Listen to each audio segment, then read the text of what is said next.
5.6 electrochemical cells. So, essentially, these are batteries. And the definition of electrochemical cell is any device that will have a spontaneous redox reaction which can produce some work. Like I said, this is basically what a battery is. Now, there's different types of batteries, but this is the beginning of all this. A battery will take chemical energy and we can convert it into electrical energy, and then you can do things with that. Okay? And it has to be spontaneous, and that's tied into what we did when we looked at the table the other day, whether a reaction will be spontaneous or not. It basically means that everything's set up, ready to go as soon as you will allow them to react. You don't have to add in any energy to the system. That's a different type of cell that we'll look at later on. Okay, so what does an electrochemical cell look like? In the lab, it's going to look like this. You're going to have a couple of beakers with electrolyte solutions, 2 electrodes. Okay, in this case, we got a copper electrode and we've got an iron electrode. You've got a wire connected to a voltmeter that'll measure the voltage. That's why the data table had voltages measured in it. And you've got this U-shaped tube here called a salt bridge, and we'll talk about what that does. And this is basically a cell, all right, and a circuit, essentially. Okay, so the electrodes are these solid pieces of metal, iron and copper in this case, and one is where oxidation is occurring. Remember, oxidation is LEO, it's losing electrons, and the other one is reduction, it is gaining electrons. So you get an electron flow through the wire, and that's why you get a voltage measured. The electrolyte is the solution that these are in, and it's always going to be an ionic solution.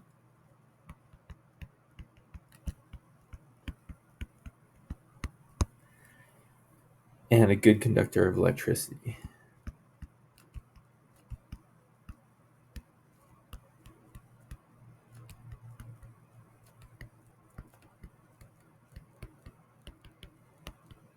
Okay. The more ions in solution, I think we've talked about that before. We did it in grade 11. The better of a conductor of electricity it is. And note that the electrolyte is always sort of tied into or related to what the electrode is. So we have an iron electrode here, and our electrolyte is iron nitrate. Now the nitrate is a spectator. And on this side, it's a copper electrode, so we have copper nitrate. Okay, and you'll see why that's important in a bit. This U-shaped tube here is called the salt bridge, and it's filled with spectator ions.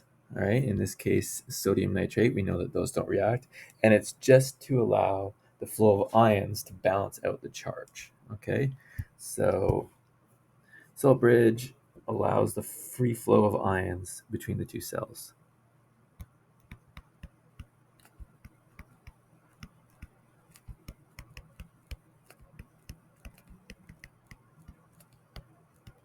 BW is between.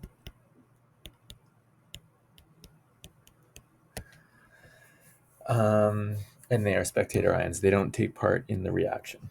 Okay? And it's just to keep the balance of the charges between the two cells. Because as you're going to see, electrons are flowing from one cell to the other. So one cell will build up a negative charge. So you have the negative charge ions would flow into here. But we'll talk more about that in a sec. Okay. If we flip the page. So this is a redox reaction. So there's 2 things happening. We got oxidation, remember, which produces electrons, because your an oxidation reaction would be like, sorry, not iron plus 2, iron solid,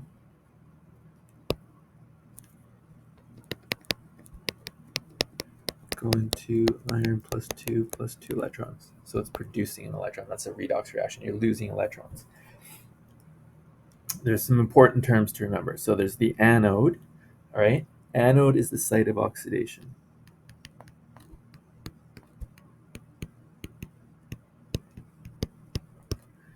And because it's where oxidation occurs, you're losing electrons, it produces electrons. cathode is the site of reduction.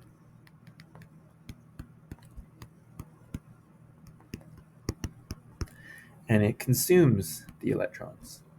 All right. So if we're producing electrons at the anode and we're using up electrons at the cathode, that means electron flows from anode to cathode.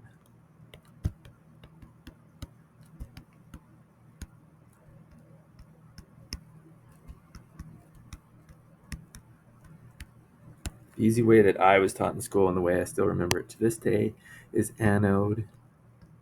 Oops, let's use a smaller font. Anode is away. Electrons flow away from the anode. They're produced there, but they flow away from it. So, because electrons are produced at the anode in the cell is negative. The negative electrode. It's the source of electrons. And the cathode is the positive electrode because the electrons are flowing towards it and it's consumed.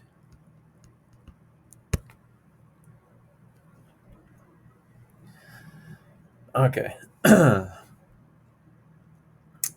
In the salt bridge, so remember, so now we're going to do this in more detail in a sec, but if you have your two things, here's the salt bridge, here's the one electrode, the wire, the other electrode, doesn't matter what these are, I'm just going to call this the anode, and this will be the cathode.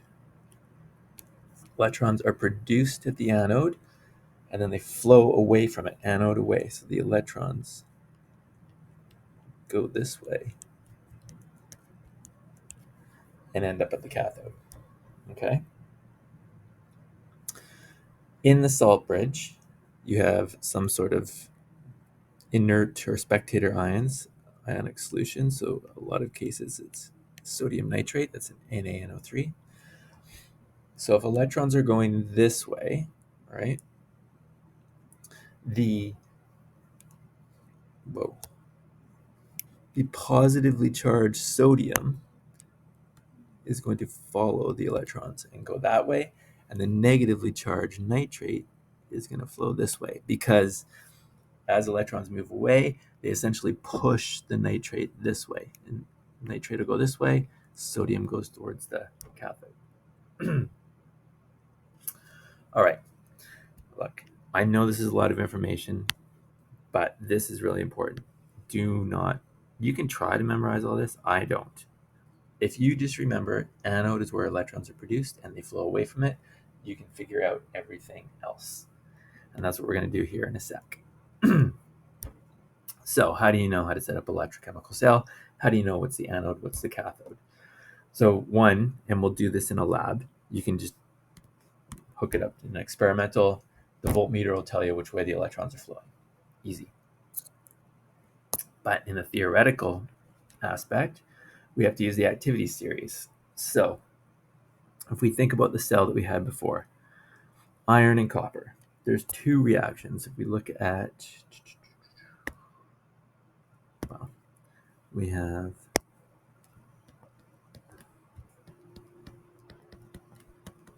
this reaction, and we have this reaction. Okay, if we look these up in our data booklet on the activity series, here's the copper, here's the iron. Which one is stronger? Copper, right? Because on the left, oxidizing agents go up. So copper is the one that will be reduced. That means that at the cathode where reduction happens, it's going to be copper plus 2 electrons forming copper metal. At the anode, where electrons are reduced, that is the oxidation reaction. So that means, and this should be an Fe up here, not an F. There we go. It's going to be iron solid is going to go to iron 2 plus 2 electrons. So this is the reduction. And this is because this is the stronger oxidizing agent.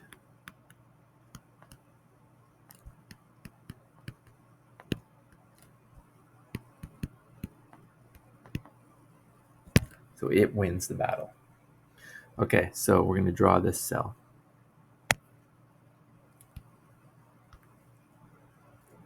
So we got our two beakers. We have our salt bridge.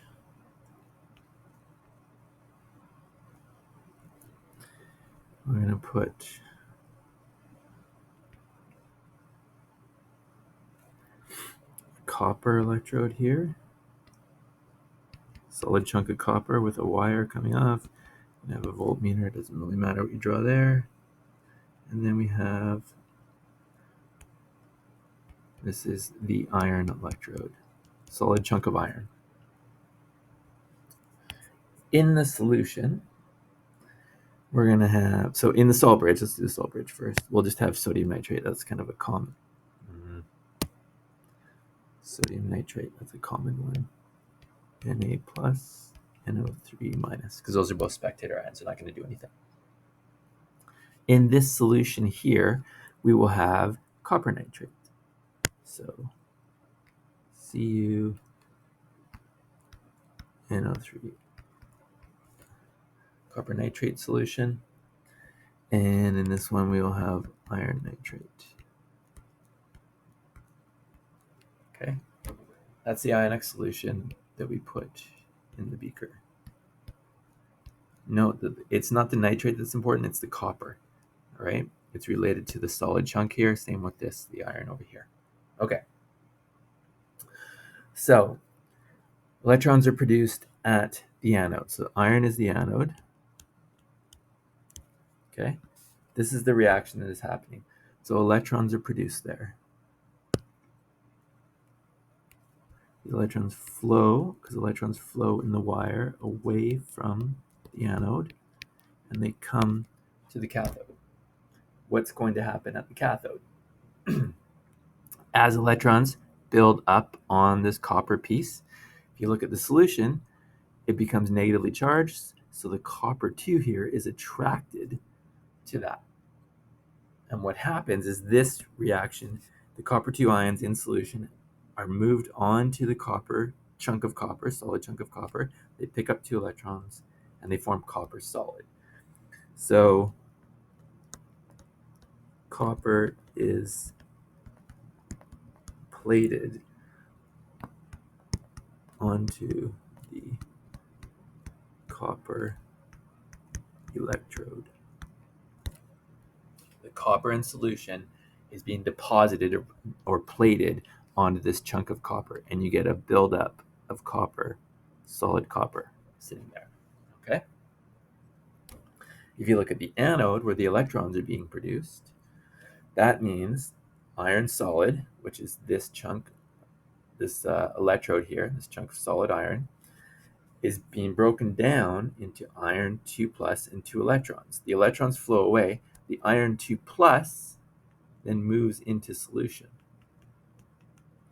All right, so we're going from iron solid to iron aqueous. So at that electrode, the iron electrode is dissolving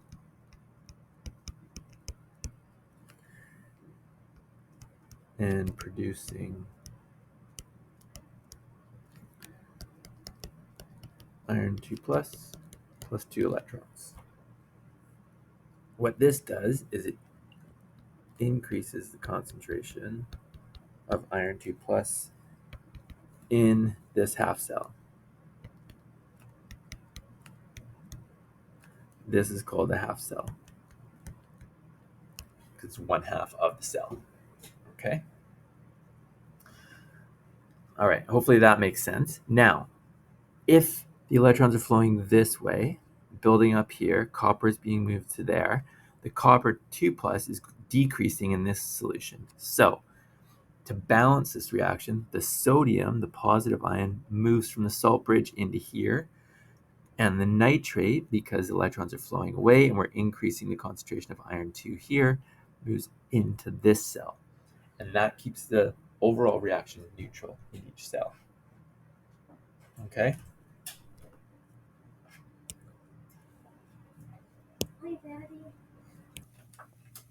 All right, everybody. In summary, the anode is where the electrons are produced. In this case, it's the iron producing 2 electrons. The electrons flow from the anode to the cathode.